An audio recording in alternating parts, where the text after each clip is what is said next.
Vous rêvez de vous lancer en tant qu'assistante digitale, mais vous vous sentez submergé par les doutes et les incertitudes? Rassurez-vous, vous n'êtes pas la seule. Beaucoup de femmes restent coincées dans cette phase d'hésitation sans savoir par où commencer. C'est pourquoi j'ai décidé de créer cette vidéo qui sera un véritable guide en 6 étapes et qui vous aidera à franchir le cap en toute sérénité pour pouvoir lancer votre activité d'assistante digitale. Mais avant de vous livrer ces 6 étapes, qui je suis pour vous parler de tout ça? Eh bien, je m'appelle Julie, je suis la cofondatrice de Webworking et de l'Académie des assistantes digitales. Avec mon équipe, nous avons aidé plus de 700 femmes à devenir assistantes digitales pour travailler depuis chez elles et construire un quotidien qui leur ressemble. Allez, c'est parti! La première étape est de choisir les compétences que vous allez mettre en avant. Parmi celles que vous avez, vous pouvez sélectionner celles que vous aimez, celles que vous maîtrisez et celles que vous aspirez à développer. Alors il y en a sûrement certaines parmi vous qui pensent qu'elles n'ont pas vraiment de compétences ou en tout cas pas assez pour pouvoir se lancer. Je tiens à vous dire que vous en avez bien plus que ce que vous pensez. Pour commencer, il y a le savoir. Ce sont les connaissances théoriques que vous avez pu apprendre. De façon générale, on a tendance à croire que le savoir vient exclusivement de l'éducation et de la formation. Mais il ne faut pas oublier qu'il peut aussi venir d'expériences de vie ou de vos passions. Par exemple, si vous êtes passionné par tout ce qui touche au design et que vous avez pu lire beaucoup de livres à ce sujet, eh bien, on peut déjà dire que vous avez un savoir dans ce domaine. Peu importe les savoirs que vous pouvez avoir, ils ne sont pas négligeables parce que vous pouvez toujours les exploiter. Ensuite, il y a tout ce qui touche au savoir-faire. Je ne vais pas y passer beaucoup de temps parce que c'est un concept assez familier, mais le savoir-faire, ce sont les compétences techniques. C'est tout ce qui touche à l'opérationnel. Ce sont les tâches et les missions que vous pouvez effectuer et qui sont mesurables. Ça peut être la capacité à créer un design, à monter une vidéo, à répondre à un email. Ce sont des choses qui viennent de l'apprentissage, de l'expérience et de la répétition. Et enfin, vous le savez aussi, il y a le savoir-être. Ce fera l'objet d'une autre vidéo, mais pour résumer, ce sont vos compétences internes. Ce sont des qualités comportementales, donc ce n'est pas vraiment palpable. Ça peut être par exemple l'esprit d'initiative, la capacité de communication, la résistance au stress, la capacité d'adaptation. Ces compétences sont, je dirais, plus importantes encore que les compétences techniques, parce qu'une compétence technique, une très grande partie de la population peut l'apprendre. Même si vous n'y connaissez rien à un sujet, il suffit de vous plonger pendant des dizaines ou des centaines d'heures pour que vous deveniez compétente dans ce domaine. Mis à part quelques sujets réellement complexes, on peut tous acquérir une certaine compétence technique. Donc, ce qui va faire la différence, ce sont vos compétences internes. Dans un premier temps, pour vous aider à savoir quelles compétences vous pouvez mettre en avant, eh bien, je vous invite à prendre une feuille et un stylo et à noter toutes les compétences que vous avez qui viennent de votre savoir, de votre savoir-faire ou de votre savoir-être. Et ensuite, demandez-vous quelles sont celles que vous souhaitez mettre en avant. Donc de votre côté, est-ce que vos compétences se tournent davantage par exemple vers l'administratif, le design, la communication, le service client? Est-ce que vous avez envie de mettre en avant votre organisation, votre créativité, votre empathie ou bien même votre sens du détail? Une fois que vous avez fait ça, vous pourrez choisir le type de mission que vous souhaitez effectuer. J'ai d'ailleurs créé pour vous une vidéo spéciale sur les missions que vous pouvez avoir en tant qu'assistante digitale. Donc abonnez-vous à ma chaîne pour ne pas la louper. Ensuite, après avoir choisi les compétences que vous souhaitez mettre en avant, il est temps de définir avec qui vous souhaitez travailler. Et en effet, c'est vraiment très important de choisir une niche. Une niche, c'est une partie spécifique sur le marché que vous allez viser pour proposer vos services. Je vais vous donner quelques exemples, ça sera beaucoup plus simple pour comprendre. Par exemple, si en tant qu'assistante digitale, je choisis de travailler avec les entrepreneurs dans le domaine du coaching sportif, je me niche. Si je choisis de travailler avec les naturopathes, je me niche. Si je choisis de travailler avec des formateurs en crypto-monnaie, je me niche aussi. Et pourquoi c'est si important de vous nicher? Parce que bien, pour commencer, ça vous permettra de créer facilement une connexion émotionnelle avec la personne. C'est le cas parce que vous aurez certainement des intérêts en commun, une même sensibilité sur certains sujets, la même façon de penser sur telle ou telle problématique. On a tendance à nous rapprocher des gens qui nous ressemblent. Au plus vous allez avoir une niche précise, au mieux vous allez pouvoir raisonner avec elle. Alors je sais, ça peut paraître complètement contre-intuitif parce qu'on a envie naturellement de viser le plus de monde possible pour ne pas passer à côté de potentiels clients. Mais en voulant aider tout le monde, vous n'aidez personne finalement. En vous nichant, vous pourrez plus facilement créer une relation de confiance avec votre potentiel client. En effet, en plus de tout ce que je viens de vous dire, si vous vous spécialisez dans une niche, ça veut dire que normalement, vous avez déjà certaines connaissances dans ce domaine.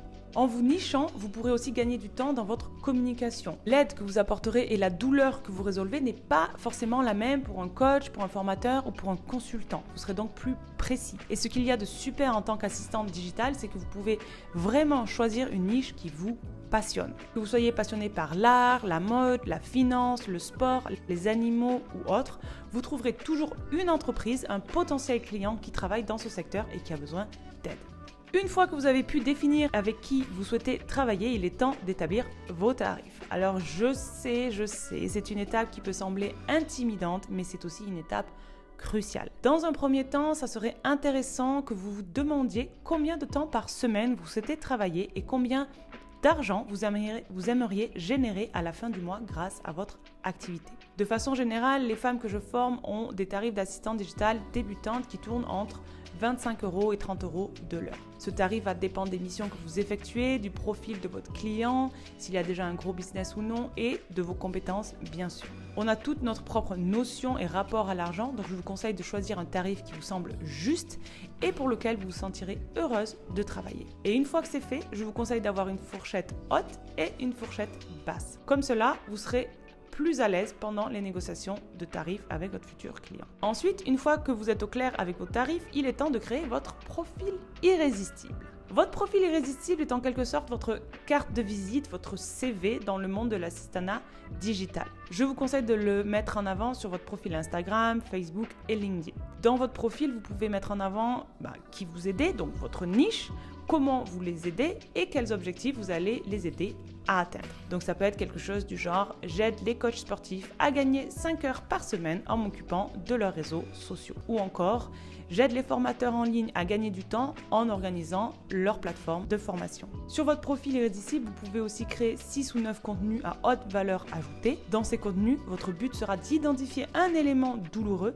chez votre prospect et de lui montrer comment vous pouvez le résoudre. Autre élément important dans votre profil irrésistible, c'est l'appel à l'action. C'est-à-dire que vous allez devoir indiquer à votre potentiel client quelle action il doit effectuer pour rentrer en contact avec vous. Ça peut être cliquez sur le lien ci-dessous pour réserver votre appel découvert, ou bien cliquez ci-dessous pour obtenir un devis personnalisé, ou encore envoyez-moi un message privé en cliquant ici. Il y a aussi les plateformes spécialisées de mise en relation de professionnels telles que Malt ou Upwork. Ici, c'est la même chose. Vous allez mettre en avant à qui vous vous adressez, comment vous pouvez les aider et quels sont vos tarifs. Une fois que vous avez pu créer votre profil irrésistible, il est temps de chercher vos premiers clients afin d'effectuer vos premières missions. En tant qu'assistante digitale, obtenir vos premières missions est plus simple que vous ne le pensez, à condition bien sûr d'avoir suivi les étapes précédentes. Pour commencer, parlez de votre projet à votre entourage et à votre réseau. Peut-être qu'une personne parmi eux a des besoins en termes d'assistanat. Et si ce n'est pas le cas, il y a de grandes chances pour qu'ils connaissent quelqu'un qui aurait des besoins. Ensuite, avec votre profil irrésistible, je vous invite à regarder régulièrement si vous avez de nouveaux messages. C'est important d'être réactif, donc tous les jours ou au pire tous les 2 jours, il vous faudra vérifier. C'est important d'être réactif parce que vous montrez à votre client potentiel que vous êtes motivé et que si vous allez travailler ensemble, ça se fera de manière rapide. Aussi, il y a de grandes chances pour que votre client potentiel ait envoyé des messages à d'autres assistantes digitales. Et comme dans tout, si d'autres personnes lui répondent avant vous, elles auront l'avantage. Donc ça, c'est l'option passive où vous n'allez pas réellement à la recherche de clients, vous attendez qu'ils viennent à vous. Elle est importante, mais je vous conseille aussi d'utiliser l'option active, celle où vous entrez directement en contact avec vos clients potentiels. Et pour ça, rien de plus simple. Vous pouvez commencer à les suivre et à interagir avec leur contenu. Vous pouvez aussi leur montrer que vous vous intéressez réellement à leur projet avec des commentaires pertinents. Et après 1 semaine ou 2, vous pouvez leur envoyer un message directement, un message privé en copiant cette structure par exemple. Ce que vous appréciez dans le projet, quelque chose de spécifique, ce que vous pourriez apporter à cette personne, pensez aux bénéfices pour la personne, une proposition pour tester vos services sans risque, gratuitement au début par exemple.